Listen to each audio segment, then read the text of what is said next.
الحمد لله على إحسانه والشكر له على توفيقه وامتنانه وأشهد أن لا إله إلا الله وحده لا شريك له تعظيما لشأنه وأشهد أن محمدا عبده ورسوله الداعي إلى رضوانه صلى الله عليه وعلى آله وأصحابه وسلم تسليما كثيرا يا أيها الذين آمنوا اتقوا الله حق تقاته ولا تموتن إلا وأنتم مسلمون. Chers musulmans, Allah subhanahu wa ta'ala a créé l'être humain de la meilleure façon. Et Allah subhanahu wa ta'ala lui a fait don de sa grâce dans des bienfaits qu'il est impossible de compter ou de quantifier. Et parmi les plus grandioses de ces bienfaits, les frères, quand vous rentrez à la mosquée, vous ne serrez pas la main, vous ne dites pas bonjour, barakallahu fikum. La khutbah elle a commencé, il n'y a plus de bonjour, il n'y a plus comment tu vas.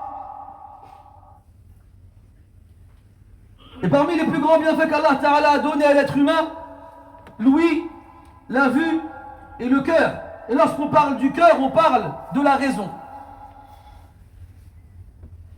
Et il n'y a pas un bienfait qu'Allah Ta'ala offre à ses serviteurs sans qu'il devienne obligatoire pour l'être humain d'exprimer de la gratitude envers Allah et d'être reconnaissant envers lui pour tous ses bienfaits. Allah dit dans le Coran, Wallahu akhrajakum min butuni ummahatikum la ta'lamuna shay'a. Allah vous a fait sortir du ventre de vos mères sans que vous ne sachiez quoi que ce soit. Wa ja'ala lakum as-sam'a wal absara wal af'idah qalilan ma tashkurun. Et il vous a donné l'ouïe et la vue et les cœurs, c'est-à-dire la raison, la'allakum tashkurun, afin que vous soyez reconnaissants. Aussi mes frères, pendant la khutbah on ne boit pas. Barakallahu fikum. La khutbah, on le répète, fait office des deux premières unités de la prière, de la prière de Dhuhr. Pourquoi est-ce qu'on prie le Jumu'ah 2 rak'ah et Dhuhr 4 rak'ah? Pourquoi est-ce qu'après le Jumu'ah on ne prie pas 4 rak'ah? Pourquoi on ne prie pas Dhuhr le jour de Jumu'ah? Parce que la prière du vendredi remplace la prière de Dhuhr. Et comme tu n'as pas le droit de parler pendant la prière, tu ne parles pas pendant le sermon. Et quand tu n'as pas le droit de manger et de boire pendant la prière, tu ne manges pas et tu ne bois pas pendant le sermon. Taïb. Donc Allah subhanahu wa ta'ala nous a donné ces bienfaits afin que nous soyons reconnaissants.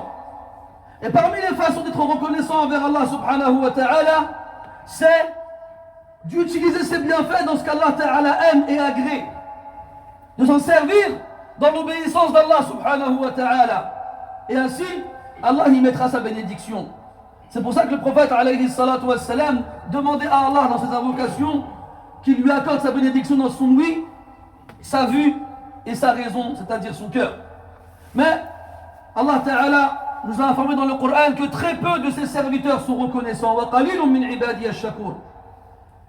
il nous dit dans un autre verset, et il vous a donné l'ouïe, la vue et la raison. Vous êtes certes peu reconnaissants. Et parmi les moyens, les façons de ne pas être reconnaissant envers Allah Ta'ala vis-à-vis des bienfaits qu'il nous a donnés, c'est de les utiliser dans ce qu'Allah n'aime pas, dans ce qui met Allah Ta'ala en colère, dans ce qu'Allah Ta'ala déteste. Car n'oublie pas que celui qui t'a donné la vue, l'ouïe et la raison est capable de les reprendre comme il le veut et quand il le veut. Allah dit dans le Coran, قُلْ أَرَأَيْتُمْ إِنْ أَخَذَ اللَّهُ سَمْعَكُمْ وَأَبْصَارَكُمْ. Que pensez-vous si Allah prenait votre ouïe et votre vue? مَنْ إِلَهٌ غَيْرُ اللَّهِ يَأْتِيكُمْ بِهِ. Qui d'autre est-ce qu'il y a un autre Dieu en dehors d'Allah qui pourrait vous les donner à sa place? C'est pour cela que le prophète alayhi salatu wassalam demandait à Allah tabaraka wa ta'ala dans ses invocations de le laisser jouir de son ouïe, de sa vue et de sa force tant qu'il est vivant. Et les gens ont tendance à croire que le seul moyen de perdre la vue ou de perdre l'ouïe ou la raison, c'est soit la maladie ou soit la vieillesse. Mais détrompez-vous. Il existe d'autres moyens de les perdre. Et ne croyez pas que le fait de voir, d'entendre et de raisonner avec son cœur prouve qu'on a toujours l'ouïe, la vue et la raison. Non.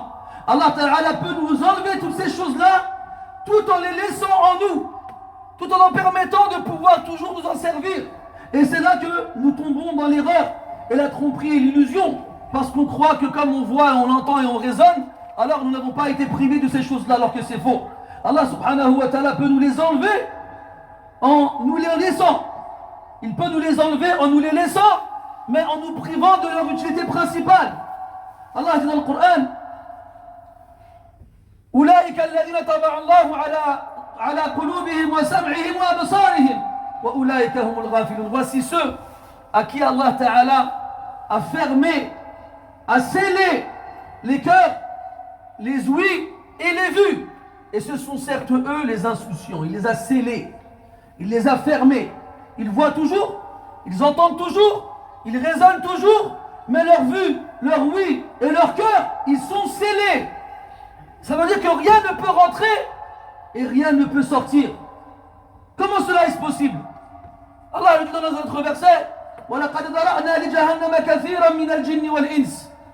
Nous avons certes destiné à l'enfer beaucoup parmi les djinns et les êtres humains. لَهُمْ قُلُوبٌ لَا يَفْقَهُونَ بِهَا. Ils ont des cœurs, mais ils ne comprennent pas avec. وَلَهُمْ أَعْيُنٌ لَا يُبْصِرُونَ بِهَا. Et ils ont des yeux, mais ils ne voient pas avec. وَلَهُمْ آذَانٌ لَا يَسْمَعُونَ بِهَا. Et ils ont des oreilles, mais ils n'entendent pas avec. أُولَٰئِكَ كَالْأَنْعَامِ. Ils ne sont que comme des bestiaux, des animaux. بَلْ هُمْ أَضَلُّ. Au contraire, ils sont encore plus éloignés et égarés. أُولَٰئِكَ هُمُ الْغَافِلُونَ. Ce sont certes eux les insouciants. L'insouciant, c'est celui qui voit avec ses yeux les signes d'Allah dans la création, mais qui ne les prend pas comme des signes de l'existence du Créateur. L'insouciance, c'est celui qui entend avec ses oreilles les versets d'Allah dans le Coran et qui n'en fait pas des leçons, des morales et des exhortations. L'insouciance, c'est quand ton cœur te permet de comprendre des sens clairs et pourtant tu les rejettes et tu refuses d'y croire. C'est ça, l'insouciance. Ce n'est pas d'être aveugle ou d'être sourd ou d'être dépourvu de raison. Allah dit dans le Coran, فَإِنَّهَا لَا تَعْمَى الْأَبْصَارِ وَلَكِنْ تَعْمَى الْقُلُوبُ الَّتِي فِي الصُّدُورِ. Ce ne sont pas les yeux qui sont touchés de cécité, qui deviennent aveugles, mais ce sont les cœurs qui sont dans les poitrines. Chers musulmans, Allah nous dit dans le Coran, puis vous serez interrogés ce jour-là sur les délices. Le jour de la résurrection, mes frères, tous les bienfaits qu'Allah nous a donnés et offerts, nous serons interrogés à leur sujet. Qu'est-ce qu'on en a fait? Comment on les a utilisés? Est-ce qu'on a été reconnaissant? Et parmi ces bienfaits, comme on l'a dit tout à l'heure, la vue, l'ouïe et le cœur, c'est-à-dire la raison. Allah tabaraka wa ta'ala les a évoqués spécifiquement pour montrer leur importance dans les bienfaits qu'il nous a donnés depuis toujours. Il a dit subhanahu wa ta'ala, inna as-sam'a wal basara wal fu'ada kullu ulaika kana anhu mas'oula. L'ouïe, al-basar, la vue, wal fu'ad, le cœur, la raison, tout cela, on sera interrogé dessus. Le jour de la résurrection, Allah subhanahu wa ta'ala, après qu'il t'ait ressuscité et qu'il t'ait convoqué pour le jugement, t'interrogera sur tes oreilles, qu'est-ce qu'elles ont entendu, et sur tes yeux, qu'est-ce qu'ils ont vu, et sur ton cœur, qu'est-ce qu'il a compris.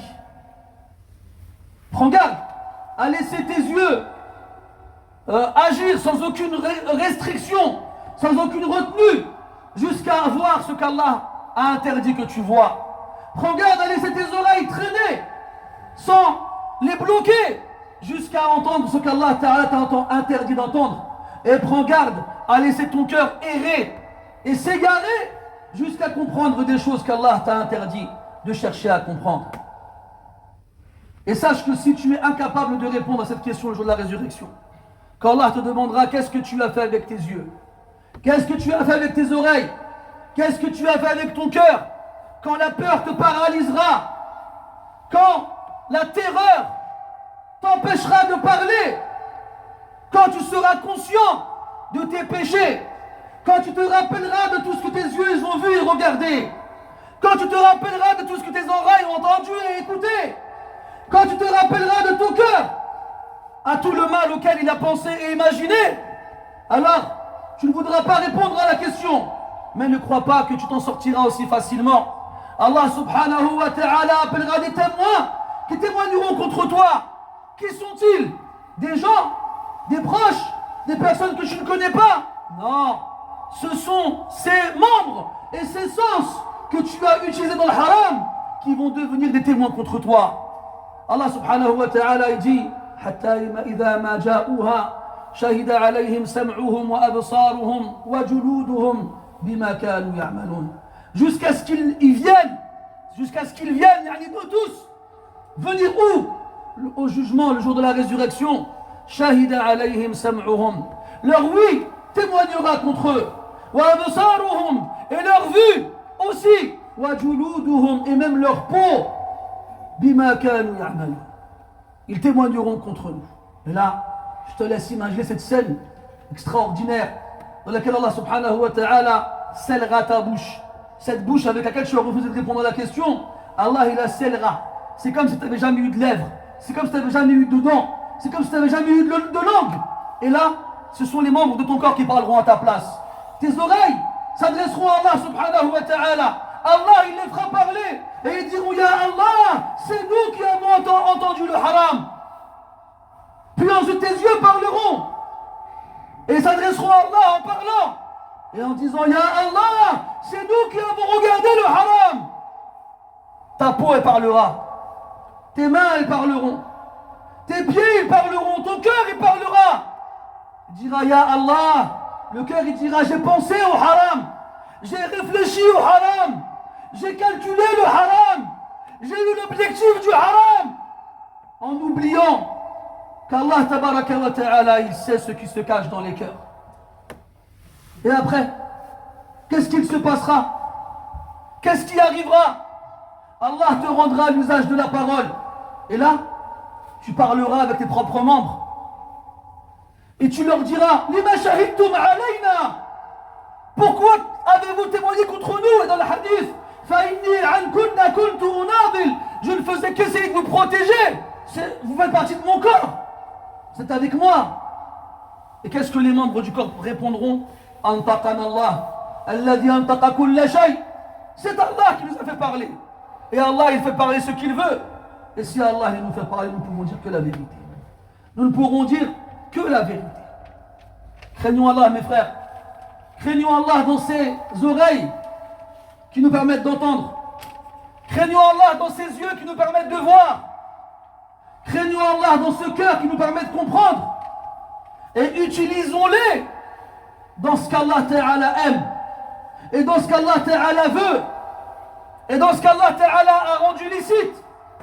Et n'allez pas me dire que c'est dur aujourd'hui. Gardez en tête que le licite est toujours plus nombreux que l'illicite. Si malheureusement on vit dans un endroit où l'illicite est très présent, au point où on a peur de tomber dedans, la nature humaine elle te pousse à quitter un endroit pareil. Tu vis quelque part où il fait trop froid, tu vas chercher un endroit où il fait chaud. Ya ahbab, même les animaux ils le font. Les oiseaux migrateurs, vous connaissez, on les voit voler en nuée dans le ciel lorsqu'il commence à faire froid. Ils se réunissent et ils se préparent à partir au sud là où il fait chaud. Parce que le froid est insupportable pour leur corps. Des animaux dénués de raison quittent les endroits dangereux pour eux, pour leur corps et leur santé. Est-ce que le croyant doué de raison, il va rester dans un endroit dangereux pour son cœur et sa piété? فاعتبروا يا أولي الأبصار فاعتبروا يا أولي الأبصار فاعتبروا يا أولي الأبصار. Prenez des morales et des leçons, ô vous les doués d'intelligence. Prenez des morales et des leçons, ô vous les doués d'ouïe. Prenez des morales et des leçons, ô vous qui êtes doués de vue. Et pour finir, si tu as fait des efforts toute ta vie pour préserver tes yeux et tes oreilles et ton cœur de ce qu'Allah a interdit, sache que tu ne perdras pas au change. Bien au contraire, si tu as fait des efforts et tu t'es retenu, tu gagneras. Allah Ta'ala te fera entendre ce que tu as toujours voulu entendre lorsque tu rentreras au paradis, et qu'Allah Ta'ala s'adressera à toi en te disant: je te rends disponible ma satisfaction et jamais tu n'auras à craindre ma colère. Toi qui as préservé tes yeux du haram, toi qui as préservé ton cœur du haram, Allah le remplira de joie et de bonheur le jour où les gens auront peur et seront dans la terreur. Toi qui as préservé tes yeux du haram, Allah le jour du jugement te récompensera en te laissant contempler son auguste face et son radieux visage. Il dit subhanahu wa ta'ala: wujuhun yawma idhin nadira ila rabbiha nadira. Des visages ce jour-là seront resplendissants et c'est vers leur Seigneur qu'ils contempleront et qu'ils regarderont. نسأل الله سبحانه وتعالى أن يجعلنا منهم. اللهم بارك لنا في أسماعنا وفي أبصارنا وفي قلوبنا. اللهم متعنا بأسماعنا وأبصارنا وقواتنا أبدا ما بقيتنا، واجعله الوارث منا، واجعل ثأرنا على من ظلمنا، وانصرنا على من عادانا، ولا تجعل الدنيا أكبر همنا ولا مبلغ علمنا ولا إلى النار مصيرنا، وارفع مقتك وغضبك عنا، ولا تسلط علينا بذنوبنا من لا يخافك فينا ولا يرحمنا. اللهم آتنا في الدنيا حسنة وفي الآخرة حسنة وقنا عذاب النار.